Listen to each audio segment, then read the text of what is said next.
Now, by saving grapes, Munson saved more than just wine. He also saved the grape spirit, Cognac, which is why Cognac, France and Denison, Texas are official sister cities. To taste that history, let's head to a local distillery inspired by that monumental feat, Ironroot Republic. This family-run operation is making some of the finest bourbon whiskey in the world. And this is co-founder Robert Licorice. Hey, Chet. How's it going, Chet? I'm Robert. Let's kick this conversation off with some whiskey. Oh, I'm actually going to start you out with a little brandy, if you're all right with that. That's fine by me.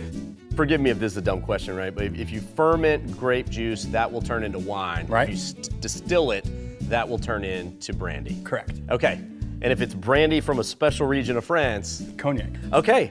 What should I expect to be different about a sip of brandy? So brandy is going to be similar, except that you're going to have a lot more fruitier elements. So just like wine has a bouquet. Oh, that's good. And there's a finish of grape juice. Yeah, that's why I drink it all summer long. Robert and his brother Josh fell in love with the art of distilling, traveled the world, and then trained under a 10th generation cognac distiller. But they always knew that they needed to put down roots. If we're going to use French techniques to make whiskeys and brandies in Texas, we might as well do it in Denison. I know that it might have started here, but y'all have expanded quite a bit, right? Oh gosh, yeah. It got out of hand. Yeah, it got out of hand real fast. Yeah. Soon, Ironroot had a full line of spirits, many of which are crafted with unique heirloom corns. We've actually distilled over 65 different species of corn. Wow. Because corns, they're actually a little bit like grapes in the fact that if you use different species, you get really different flavors. Whatever they're doing, it's working. Their Harbinger bourbon actually won Best Whiskey in the World in 2020. Well, let me pour you one of the other corns, and then you can go back and talk to Jonathan about how it's all made. How do we say cheers in French? Chin chin. Chin chin. Chin. Welcome to the production facility. I got to introduce you to my friend. This is Jim Bowie. Jim Bowie, that's a good Texas name. Yeah, so he was born in Kentucky, and we hope he dies in Texas. Yes, there you go. Giant pot still. We do double distillation. You think this really makes a ton of difference? Absolutely. Really? Okay. You can tell there's a lot of viscosity of the spirit. Yeah. Has everything to do with the shape of this guy. That's awesome. They take nothing for granted. Everything gets experimented, tasted, refined, and tasted again. Or we can turn on the columns, and then we can strip out for vodka, or the base for gin. Y'all make all that? We make all sorts of stuff. Why get really good at one thing when you can get really good at everything? You've got to play around. Yeah.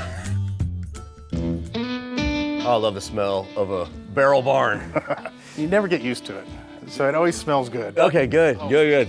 And so, I mean, these are destined for different places. Some of these are bourbon, some are corn whiskey. Irish style whiskey. Really? Randy and the Big Fooder right here. And it's handy that y'all have a spout on it. Well, that's for easy access. Yes. Barrels are cool, but there's nothing cooler in Texas spirits than Marcia, the crowned mother of Texas whiskey. Welcome to our home. Oh, this is great. Now, do you think your sons are crazy? For Aren't sure. we all a little bit crazy? Well, yeah, if we admit it. Okay, what's this bell? Oh, this is one of our favorite traditions. We had the opportunity to travel to France to visit some of the oldest cognac cellars, and when we walked in, she rang the bell and she said, "Did you feel that reverberation?" Yeah. So do our barrels, and we want to remind all of that cognac, we don't make it for ourselves, we make it for our grandchildren, and it reminds us each day of how blessed we are to be enjoy these great whiskeys. Oh, I love that tradition. And now you need to taste some of it so you can understand our traditions. Yeah. All right, so this is barrel number one, and by barrel number one, I mean the very first barrel from the very first distillation, the very first time Jim Bowie ever got to make bourbon. You're lying. Nope. It's like ice fishing. Hey, Chet, I think you might actually catch something this time. I wish I could disagree. Here we go. Let's get the whole family in Come on, here. guys. Oh, I'm just gonna honored. I always carry one of these with me. So. Sure you do. Cheers, guys. Cheers. 10 years. To 10 years 10 years. and many, many more decades to come. To see the full episode or to get info about how to visit this spot, trip on over to thedaytripper.com.